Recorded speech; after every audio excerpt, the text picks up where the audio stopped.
भूख भी बहुत लगी हुई थी, तो ये पीना चाहता हूँ। पी सकता हूँ पूरा? पेट खराब तो नहीं होगा? नहीं, इससे मैदा साफ होगा। अच्छा, मैदा साफ होगा जी। चलें। ये आलू कहाँ पकाए हैं? ये आलू थप में। थप का मतलब क्या है, जरा उर्दू में समझाओ ना। चूल्हे पे। चूल्हे पे है, लकड़ी वाले चूल्हे। हाँ, यस। यानी लकड़ी जलाया, उसके बाद उसकी जो राख बन गई, उसके अंदर आलू डाल दिए साफ करके, और जब वो पक गया तो फिर आपने बाहर निकाले। यस। और आपने बाहर निकाले, मैं लेके जा रहा हूँ। यस, जा। मैं ले जा सकता हूँ? गुड यार, बच्चे बड़े फराक दिल हैं यार। ये देखा ना था भी आलू, ये जमाना हुआ था खाए हुए ना, मैं भूल भी गया था। अब बच्चे ने याद दिलाया तो जाहिर है खाना ही पड़ेगा। क्यों बेटा, अगर मैं ये नहीं खाऊंगा तो आप नाराज होंगे ना? यस। है? यस। आप सब नाराज होंगे? मुझे खाना चाहिए। Yes sir. देखना, बच्चों ने कहा यार खाना चाहिए वरना हम नाराज होंगे, और बच्चों को नाराज कोई नहीं कर सकता। तोस्कुर देखो यार, इसमें क्या क्या चीजें हैं यार? नमक है, प्याज है, मिर्ची है। और आटा शटा नहीं? वो जो के आटे से बनाया है। जौ के आटा से, जो है और जौ का आटा है, और नमक है, प्याज है, मिर्ची है। अच्छा, ये कितनी देर में पकता है? 10 मिनट 15। अच्छा, खुरबा देखें जी, इंटरनेशनल डिश है ये बिल्कुल ख़राब नहीं होती। और मेरा ज़ाती तजुर्बा है, जब मैं K2 ट्रैक पे जा रहा था बेस कैंप, तो हमने इसको बनाए, पेजू में पकाया, क्योंकि उससे आगे आप पका नहीं सकते हैं, हाइट ज़्यादा है तो चीज़ें पकती नहीं हैं। तो वहाँ पे हमने पकाया और K2 बेस कैंप गए, ABC तक गए, यही रोटी खुरबा खाते हुए, और फिर वापस जो है अस्कुली तक आ गए। तो ये ख़राब नहीं होती है। अल्लाह ने को इस तरह लोगों ने डिज़ाइन किया, अल्लाह की मेहरबानी से। सबखुर मैंने खाया था ना, ये सबखुर है जी। बच्चा बताओ, आप खुद भी खाते हैं ये? जी, कि सिर्फ लोगों को खिलाते हैं? मैं भी खाता हूँ और लोगों को भी। आप कब खाते हैं? सुबह, दोपहर, रात? कब? रात को भी ज्यादा। रात को खाते हैं। नाम क्या है आपका? नहीं, मेहमत। कहाँ से? खरपीता सर। खरबूजे वाले ज्यादा खाते हैं यार, इसलिए ठक ठक है ना? हैं जी। माशाल्लाह जी। ये सुरताल थी जी, हमने आपको बहुत सारे स्टाइल दिखाए। अब एक बच्चा है और CUZNGAGE, मैं तो नहीं समझा भाई, ये बच्चा बताएगा, आप लोग खुद समझने की कोशिश करें। अस्सलाम वालेकुम जी। ये मॉडर्न पीरियोडिक टेबल है जिसको हमने यहाँ पर इसको बनाया है, जिसको मोज़ली ने 1913 में निजात किया। आप देख रहे हैं कि जो मॉडर्न पीरियड टेबल हमने बनाया है, और इसके जो आपको हम कुछ बताता चलें कि इसमें 8 ग्रुप और 7 पीरियड होते हैं। और इसके जो उन्होंने जो इजाद डिस्कवर करने वाले उनके लिए अलग अलग नाम रखा है, या फैमिली नाम और स्पेसिफिक नाम।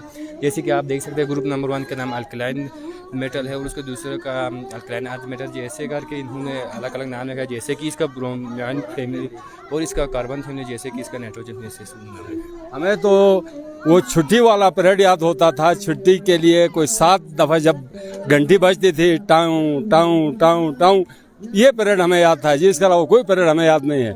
आप माशाल्लाह जी, आपको ये सारे याद हैं। देखें यार, क्यों उदास बैठे हो?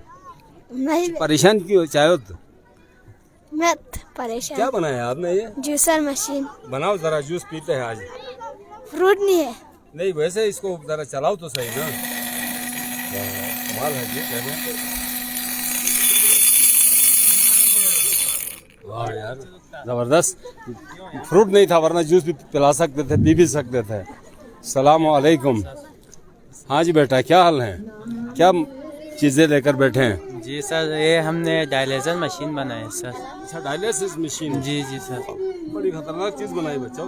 जी बताएं ना, प्रोसेस बताएं इसका। इसमें होता है कि पहले हमारे बॉडी से ब्लड को निकाला जाता है सर। निकाला? ये जी कहाँ पे सर। जमा किया ब्लड निकाल के? ब्लड निकाल के यहाँ पे जी सर। ठीक हो, आगे उसके बढ़ो। बाद ये जो मशीन होते है इसमें और डायलिसिस फिल्टर होता है, वो हमारे ब्लड को फिल्टर करके दोबारा जो साफ ब्लड हमें हासिल होता है वो दोबारा हमारे बॉडी में डाला जाता है सर उसे। फिर और उसमें से जो वेस्ट प्रोडक्ट निकलता है सर उसे अलग करके बाहर निकाला जाता है। इस सारे अमल में कितना टाइम लगता है मैक्सिमम? इसमें तकरीबन 1.5-2 घंटा लगता है सर। 1.5-2 घंटे। 1.5-2 घंटे में हमारा जो ब्लड होता है सर वो साफ़ होकर दोबारा बॉडी में चला जाता है सर। वेरी गुड यार, वाकई ये मैं क्योंकि मैंने भी देखा है डायलिसिस होते हुए ब्लड पूरा एक मशीन के ज़रिए में आपको फिक्स किया जाता है। उस मशीन का नाम भी मुझे याद नहीं है। अच्छा, और उसके बाद जो है पूरा ब्लड जो है आपका मशीन में शिफ्ट हो जाता है। वहाँ से सफाई के बाद जो है उसको फिर वापस जो है बॉडी में भेज दिया जाता है। बहुत सारे यहाँ पे स्टॉल्स लगे हुए हैं और थोड़ा सा गला भी मेरा वो हो रहा है कि मैं सारे स्टॉल्स पे बच्चों से बात नहीं कर सकता हूँ, लेकिन कोशिश करेंगे कि ये पूरा स्टॉल आपको दिखाएं और बच्चों की जो सलाहियतें हैं, बच्चों की जो मेहनत है। एक गुलू मुलू बच्चा है जी, गुलू मुलू बच्चा है। इससे पहले गपशप करते हैं। अस्सलाम वालेकुम। अस्सलाम वालेकुम। वालेकुम अस्सलाम। बेटा नाम बताओ अपना और काम बताओ। मेरा नाम मुबीन अब्बास है और ये हमने एक्सक्रीटरी सिस्टम बनाया है। इसमें हमारे पास पेयर ऑफ किडनी मौजूद है, पेयर ऑफ यूट्रस और एक यूरिनरी ब्लीडर मौजूद है। और जो है हमने रेड में जो शो किया है ये हमारे पास आर्टरीज है और जो हमने ब्लू में शो किया है ये हमारे पास वेन है। आर्टरीज हमारे पूरे बॉडी से ब्लड को लेके आते हैं और किडनीज को रिफ्रेश करते हैं और वेन इसको वापस लेके जाते हैं। और जो वेस्ट होता है वो यूटर के ज़रिए हमारी यूरिनरी ब्लीडर में आते हैं और फिर हमारे बॉडी से खारिज हो जाता है। वाह यार ज़बरदस्त। किस क्लास में हो? प्री-9। प्री-9 में ये हाल है तो आगे जाओगे तो मसला ख़राब हो जाएगा। बच्चा आप ये सारी चीज़ें बना रहे हो, अभी से क्या बनने का प्रोग्राम है? आर्मी में जाना है। तो ये सारी चीज़ें आर्मी से तो रिलेटेड नहीं है? नहीं, हमने एग्जीबिशन के लिए बनाई थी। आर्मी से मुतल्लिक तो वर्दी होनी चाहिए थी, हथियार होने चाहिए थे, हैं? यस। हाँ गुड। बहरहाल जहाँ भी जाएं बेटा खुश रहें, आप सबको मौला कामयाब करे। आप लोगों की बड़ी कंट्रीब्यूशन है और जाहिर है हमारा मुस्तकबिल आप लोगों से ही, इन्हीं बच्चों से वाबस्ता है।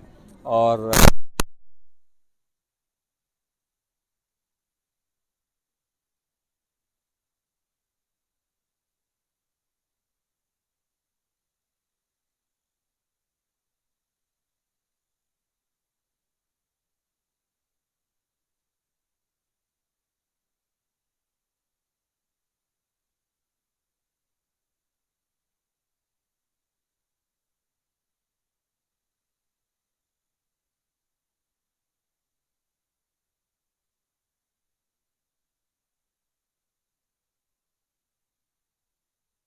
जब ज़्यादा सुकर जाते हैं तो सेल को जमने से बच जाता है।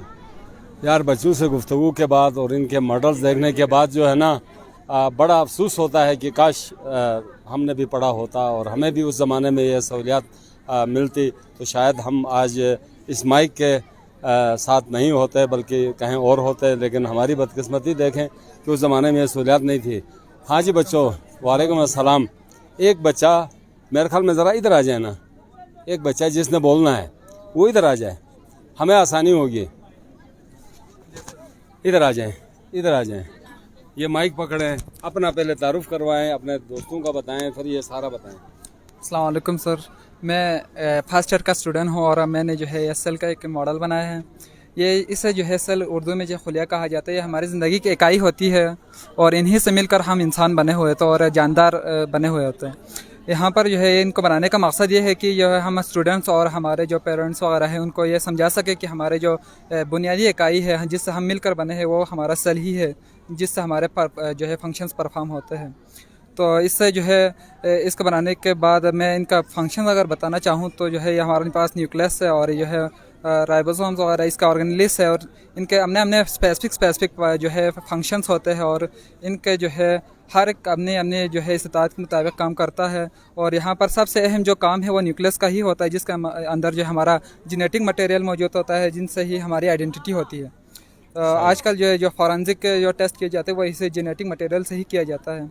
और यहाँ पर जो है माइटोकॉन्ड्रिया जिसे हमारे जो है पावर हाउस का सेल कहा जाता है, जिस तरह हमारा पावर हाउस बिजली का प्रोडक्शन करती है वैसे हमारे ये जो है हमारे सेल्स को जो है हमारी बॉडी को तवानाई प्रोवाइड करता है एटीपी की फॉर्मेशन करते हुए। और ये जो है गोल्जी ऑपरेटस और लाइजोसोम जिसके अंदर 40 किस्म के जो है डाइजेस्टिव एंजाइम्स मौजूद है जो हमारे जो है मटेरियल्स को डाइजेस्ट करने में मदद करता है। जी थैंक्स। बहुत शुक्रिया जी, बड़ी तफसील से आपको आगाह किया है। और वो जो बच्चे जो किसी वजह से यहाँ इस एग्जीबिशन में नहीं पहुँच सके हैं उनकी मालूमात के लिए हम सारा ये कुछ कर रहे हैं, गो कि अब हमारी एज नहीं रही कि ये सारी मालूमात हासिल करें। कुछ बॉडी मुझे ह्यूमन बॉडी कुछ इस तरह की चीज़ें किडनी नज़र आ रही है। बच्चा क्या बना है? ये माइक मेरे पास रहने दें, बड़ी मेहरबानी होगी। अस्सलाम। हमने किडनी बनाया, स्ट्रक्चर ऑफ किडनी। अगर किडनी की हम बात करें एक्सटर्नल की, एक्सटर्नल में हमारे पास आता है लेंथ। अगर हम किडनी की बात करें, एवरेज लेंथ होता है 10 सेंटीमीटर जो। अगर हम एवरेज वेट की बात करें तो एवरेज वेट हमारे पास होता है 5 सेंटीमीटर। अगर हम एवरेज थिकनेस की बात करें तो एवरेज थिकनेस होता है हमारे पास 4 सेंटीमीटर। अगर हम कलर की बात करें तो हमारे पास कलर आते हैं डार्क रेड कलर होते हैं। हाँ, शेप की बात करें तो हमारे पास शेप बीन लेक होते हैं। और हम इसके लोकेशन की बात करें, हमारा एब्डोमेन कैविटी के जस्ट बिहाइंड डायफ्राम के नीचे होता है। इस तरह हम इंटरनल में जाएंगे तो इंटरनल पर हमें 2 लेयर्स नज़र आ रहे हैं। एक लेयर जो रेड जालर से शो किया हुआ है, इसे कहता है रेनल कॉर्टेक्स। और जो आपको ब्लू जालर से शो किया हुआ है, इसे कहता है रेनल मेडुला। रेनल मेडुला के अंदर हम अगर जाएंगे तो एक कोन लाइक स्ट्रक्चर मिलेगा जिसे पार्मिट्स कहते हैं। रेनल पार्मिट्स के अंदर बहुत सारे स्ट्रक्चर पाए जाते हैं जिसे हम नेफ्रॉन कहते हैं। कहा जाता है कि एक ही किडनी के अंदर 1 मिलियन से ज़्यादा नेफ्रॉन पाए जाते हैं। नेफ्रॉन का हमने बड़ा करके यहाँ शो किया हुआ है सर। नेफ्रॉन का अगर हम बड़ा करें, नेफ्रॉन 2 पार्ट में मुश्तमिल होते हैं। यहाँ से जो ऊपर है उसे कहते हैं रेनल कॉर्पसल, जिसमें बुमन कैप्सूल जो हमने ब्लू मार्कर से शो किया हुआ है। और ये नेटवर्क ऑफ कैपिलरी जिसे ग्लोमेरुलस कहते हैं। इस तरह हम अगर ट्यूब्यूल की बात करते हैं, ट्यूब्यूल का सबसे पहला हिस्से को कहते हैं प्रॉक्सिमल कन्वोल्यूट ट्यूब्यूल। उसके बाद वाले को इधर से यूज है, आपको जो नजर आता है लूप ऑफ हेनली कहते हैं। यहाँ से यहाँ तक डिसेंडिंग लूप ऑफ हेनली, उसके बाद यहाँ से यहाँ तक असेंडिंग लूप ऑफ हेनली, और आखिर में से कहते हैं डिस्टल कन्वोल्यूट ट्यूब्यूल। और जो हमारा वेस्ट मटेरियल है वो सारे यहाँ पर कलेक्टिंग डक्ट में। अगर हम इसके फंक्शन की बात करें तो फंक्शन नेफ्रॉन का या किडनी का फंक्शन की बात करें तो इसका यूरिन फार्मेशन, उसके बाद ब्लड का फिल्ट्रेशन और ऑस्मोरेगुलेशन में भी इसका हाथ होता है। सही, बहुत शुक्रिया। मुझे गुर्दा देखने के बाद अंजुम आप याद आए, इसलिए कि आपके गुर्दे में भी कोई पत्थरी थी और यहाँ पे अगर इलाज भी हो सकता था। प्रिंसिपल साहब मौजूद हैं, सर मोहम्मद काजिम साहब इस पूरे सिस्टम के प्रिंसिपल हैं। और ये इनकी मेहरबानी है, इनकी शफ़क़त है, इनकी मोहब्बत है कि असवा स्कूल युलतर जो है वो न सिर्फ तालीम के शोबे में नुमायाँ सर्विसेज दे रहा है, इलाके की खिदमत कर रहा है, बल्कि ये जो हम निसाबी सरगर्मियाँ हैं और स्पेशली जो IT से मुतल्लिक अब दौर जदीद के तकाज़ों के मुताबिक IT से मुतल्लिक जो अब नुमाइश वगैरह है, इस सारे के पीछे काजिम साहब हमेशा कुछ ना कुछ करते रहते हैं। बल्कि मैं अगर ये कहूँ कि असवा स्कूल सिस्टम जो है ऑल ओवर, अगर हम तमाम इदारों की बात करें तो वो कुछ ना कुछ करते रहते हैं। ये आप आराम से क्यों नहीं बैठते हैं, रूटीन की ड्यूटी करें और घर जाएं? बिस्मिल्लाहिर्रहमानिर्रहीम। सर, जिस तरह बताया जाते हैं कि बच्चे स्कूलों में पढ़ने के लिए नहीं बल्कि वो सीखने के लिए आते हैं, तो यहाँ मतलब हम जो है निसाबी सरगर्मियों के साथ साथ हम निसाबी सरगर्मियों के लिए इनके लिए मौका देना जो है हमारे मकसद ये हैं कि बच्चे के अंदर जो मतलब हिडन स्किल्स वगैरह है, उनकी तख्लीकी सलाहियत है, ताकि उनको हम जो है सिर्फ किताबों के हद तक न रहें, किताबों में सिर्फ पढ़ते हुए न रहें, बल्कि वो अमली मैदान में जो है उसका मुजाहरा करें। तो हम प्रैक्टिकल लाइफ में जो है एक बच्चे को स्किलफुल बनाने के लिए हमारा मेन मकसद ये है कि एक बच्चा सिर्फ पढ़ने से नहीं बल्कि कुछ करके जो है दुनिया को दिखाएं। तो ये हमारा मकसद है सर, ताकि बच्चा जो है वो अमली मैदान में किसी चीज़ को परफॉर्म करके दिखाएं। सर, तालीमी मैदान की बात करें, कुछ आपसे ये भी जानना चाहेंगे कि जो सालाना जो एक आला है मापने का किसी भी इदारे की कारकर्दगी को, तो वो बज़ाहिर रिज़ल्ट ही हैं सालाना। और अल्हम्दुलिल्लाह जो हमारी मालूमात है उसमें असवा स्कूल जो है हमेशा टॉप 10 टॉप 5 पोजीशन पर रहा है। इसको ज़रा क्लियर करेंगे आप? जी सर, यहाँ पर जो है खैर वो अभी आप जो मतलब पढ़ाई के एकेडमी के हवाले से बात करें तो ये हमारा ये भी मकसद नहीं है कि हम सिर्फ हम निसाबी सरगर्मियों को ही जो है उस एरिया को बिल्कुल इग्नोर करें, बल्कि जो है हम इस प्रोग्राम के साथ साथ उनकी पे भी कड़ी नज़र रखते हैं कि एक बच्चा जो है जो कुछ वो पढ़ते हैं, जो कुछ वो सीखते हैं, उनको साथ ही साथ जो है उनके रिजल्ट को भी हम जो है बड़ी कड़ी नज़र रखते हैं, ताकि एक बच्चे के जो उसके रिजल्ट है उसका कहीं जो है कोई ऐसा असर वगैरह उसके रिजल्ट पे ना पड़े कि बच्चा जो है इन चीज़ों के साथ जो कुछ वो अभी मैंने आपको पहले ही जिक्र किया, आज जो बच्चा जो है जिस स्टॉल पे, जिस प्रोग्राम पे, जिस प्रोजेक्ट पे बच्चा बैठा हुआ है, वो उसी के बारे में जो है जो कुछ उसकी सोच है, जो उसकी थीम है, आइडियाज़ है, उसको वो मतलब आगे एक्सप्लेन भी कर रहे हैं कि किस तरह ये चीज़ें जो है छोटे लेवल पर और बड़े पैमाने पर, मेगा लेवल पर ये कैसे काम करते हैं। रिजल्ट ज़रा शेयर करेंगे कि क्या पास्ट अगर हम 1-2 साल की बात करें तो नताइज क्या रहे? जी अल्हम्दुलिल्लाह पिछले 2-3 सालों से खैर वो मैं आप जो लेटेस्ट की जो बता रहा हूँ सर, पिछले साल भी अल्हम्दुलिल्लाह हमारे रिजल्ट जो है ओवरऑल आज वक्त जो है ये कोई चोरी छुपी ढकी छुपी कोई बात नहीं है कि हम बताएं कि हमारा फलान रिजल्ट है। गेजेट पर आप देख सकते हैं 98% अल्हम्दुलिल्लाह हमारे पिछले साल के रिजल्ट है। और कॉलेज के रिजल्ट भी इस दफ़ा भी अल्हम्दुलिल्लाह पूरे GB में जो है टॉप 10 जो आप कॉलेजेस हैं उसमें टॉप टॉप 10 में मतलब 9वें पोजीशन पर जो है हमारा इदारा इस वक्त जो है कॉलेज लेवल पर है। बाकी स्कूल लेवल पर भी अल्हम्दुलिल्लाह हम जो है मतलब फेडरल बोर्ड में जो है अच्छे से अच्छे रिजल्ट दे रहे हैं और जो है हमारी टॉपर जो बच्चे हैं जो बेहतर तरीके से वहाँ जो है मार्क्स वगैरह भी स्कोर कर रहे हैं। अच्छा, ये एग्जीबिशन जो लगी है ये मेरे ख्याल में 18 तारीख से शुरू हुई थी, आज 19 से गालबन, और ये कब तक जारी रहेगी? ये इंशाल्लाह 4 रोज़ा हमने प्रोग्राम जो अरेंज किया है सर, उसमें डे फर्स्ट जो है जितने भी जो हेड ऑफ डिपार्टमेंट से हमने इन्वाइट किया है किया था जो यहाँ तशरीफ लाए बहुत सारे मेहमान। आज डे सेकेंड है जिसमें हमने सिर्फ फीमेल स्टूडेंट्स के लिए स्कूल कॉलेजेस के जो फीमेल स्टूडेंट्स आ रहे हैं। जो डे थर्ड होगा उसमें बॉयज़ कॉलेजेस और स्टूडेंट के जो बच्चे आएंगे, और डे फोर्थ में हमारे अपने स्कूल के जो बच्चे हैं उनके साथ साथ मोहतरम पेरेंट्स को हमने इनवाइट किया है।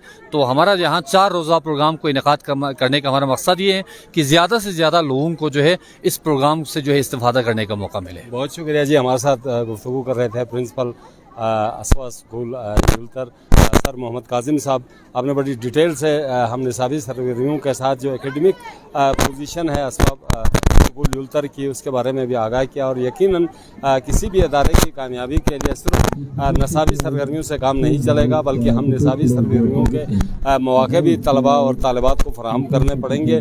और इससे पहले अगर हम बात करें तो इसकी बुनियाद जो है वो चीफ सेक्रेटरी गिलगित बल्तिस्तान ने यहाँ पे कैरियर फेस्ट के ज़रिए रखी थी। एक बड़ा प्रोग्राम था जिसमें IT से मुतल्लिक और स्कॉलरशिप से मुतल्लिक बहुत सारे जो है यहाँ पे मौके तलबा और तालिबात को दिए गए थे।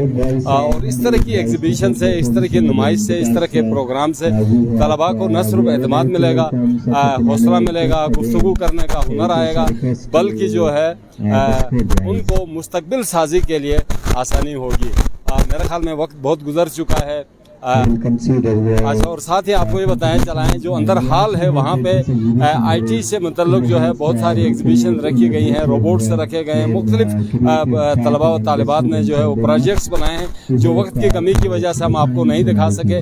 अगले जो सेशन होगा इंशाल्लाह कल जब दोबारा हमारी टीम इंशाल्लाह हम यहाँ पे आएंगे तो दोबारा उस एरिया को विज़िट करेंगे और आपको दिखाने की कोशिश करेंगे। फिल वक्त कासिम भट्ट को मोहम्मद अंजुम के साथ इजाज़त दीजिए। अल्लाह निगहबान। गिलगित बल्तिस्तान जिंदाबाद, पाकिस्तान पाइंदाबाद।